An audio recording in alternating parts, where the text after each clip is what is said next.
जब फरमान धनी का आवे, को राखे घर जाने नू, जा सतगुरु का शरणा लीजे, जो मेटे जम तल बाणे नू। मैं तो दे दी है बालम याने नू, मैं तो दे दी है बालम याने। अब क्या बताया है गरीबदास साहिब जी ने कि जिस समय आपके प्रारब्ध में, आपके किस्मतानुसार जब आपकी मृत्यु आ गई और यम के दूत आपको लेने आएंगे, तो कोई नहीं रोक सकता उसको। मासा घटे न तिल बधे, विद ना लिखे जो लेख। तो कैसे, अब यहां क्या बताना चाहते हैं कि यदि आपकी मृत्यु का समय आ गया और चाहे आप 30 वर्ष, 40 वर्ष, 50 वर्ष के हो, 10 वर्ष के हो, 2 वर्ष के हो, 4 वर्ष के हो, तो आपकी मृत्यु होगी ही होगी। फिर क्या बताते हैं कि जा सतगुरु का शरणा लीजिए, जो मिटे जम तलबाने नू। तलबाना माने जैसे सम्मन आते हैं कोर्ट से, और उस उच्च कोर्ट से या राष्ट्रपति से उसका सटे मिल जाता है, तो वो सम्मन वापस हो जाते हैं। तो यहां क्या बताना चाहते हैं कि जब फुरमान धनी का आया, आदेश आ गया, यहां जो विधाता ने विधान बना रखा है, तो को रखे घर जाने नो, और जा सतगुरु का शरणा लीजिए, मिट जम तलबाने नो।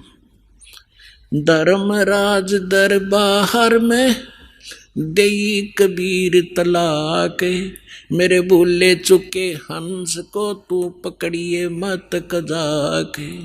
बोले पुरुष कबीर से धर्मराज कर जोड़े, तुमरे हंस को पकड़ो नहीं मुझे 2 ही लाख करोड़े।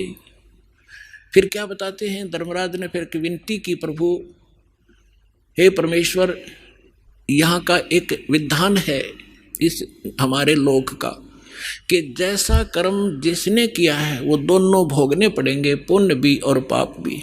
तो वो तो मैंने दंड देना पड़ेगा, उसका कोई समाधान बताओ। तो क्या बताते हैं कि कर्मों से तीरथ हैं वो अब जो जपे कबीरे, उनको तो पकड़ना पड़ेगा और जड़नी पड़े जंजीरे।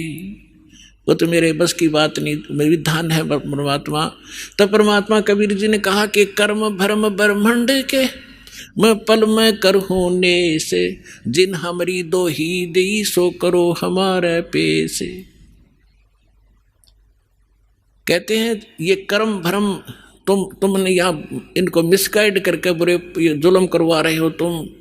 ये कर्म भ्रम ब्रह्मांड के मैं पल में कर दूं नेस, इन पर कलम मार दूंगा, इनको खत्म कर दूंगा।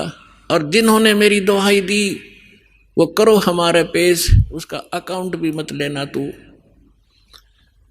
तो ये ज्ञानदास सुनाता ही रहता है, परमात्मा की अमरवाणी है, कोई डूम बाट के गीत नहीं, उस सच्चे परमेश्वर का बताया हुआ सच्चा विधान है, और ये ज्यों का त्यों है। परमात्मा ने कहा कि जो ये कह दे मेरे पास, तेरे पास आके मैं उस परमेश्वर कबीर जी का भक्त हूं, उसका अकाउंट भी मत लेना।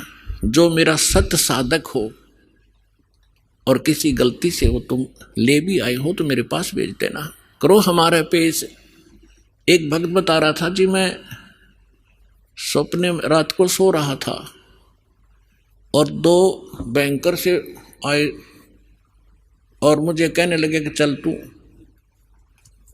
मैं उठ कर चल पड़ा उनके साथ साथ, और जब पहुंच गए ना, एक बड़ी सी बिल्डिंग दिखाई दी थी। उसके निकट जाकर मैंने पूछा भी कहाँ ले जा रहे हो तुम मुझे? वो कहने लगे हम तुझे धर्मराज के पास ले जाएंगे और वहाँ तेरा लेखा जोखा होगा, फिर उसके बाद आगे जैसे आदेश होगा तेरा आगे फिर हम उसके बाद बताएंगे। तो कहने लगा तुम यम के दूत हो? हाँ, कहाँ यम के दूत हैं। तो उसको बात याद आ गई कि हमने ज्ञान में सुना है, गुरुजी बताते हैं परमात्मा कबीर जी के भक्त को और यम के दूत नहीं पकड़ सकते। तो मैं उनके साथ झगड़न लग गया गुट्टम गुट्टा कि तुम मुझे नहीं ले जा सकते, छोड़ो। तो काफ़ी देर मेरा उनका झगड़ा हुआ तो मैंने बताया कि मैं कबीर परमेश्वर की भक्ति करता हूँ, सच्चे सतगुरु की शरण में हूँ, तुम कैसे ले जा सकते हो? और नहीं तो पूछ लो तुम्हारे उस जिसके पास मुझे ले जा रहे हो। तो उन्होंने देखा कि बड़ा दृढ़ता से बोल रहा है। उसने कहा, एक ने कहा कि तू यहाँ खड़ा रहे, मैं पता करके आता हूँ। कहते वो अंदर गया, उसने मुझे आवाज़ सुनाई दे। उसने पूछा कि महाराज ऐसे ऐसे, वो कह रहा है कि मैं कबीर जी का शिष्य हूँ, भक्त हूँ, और तो मुझे नहीं ग्रहण कर सकते। धर्मराज से कहा। धर्मराज ने अकाउंट देखा, वो दोबारा खोल कर देखा कि निकम्मे की तले आई इसने, इसको वापस छोड़ दो फटाफट, मन भी मरवाओगे तुम।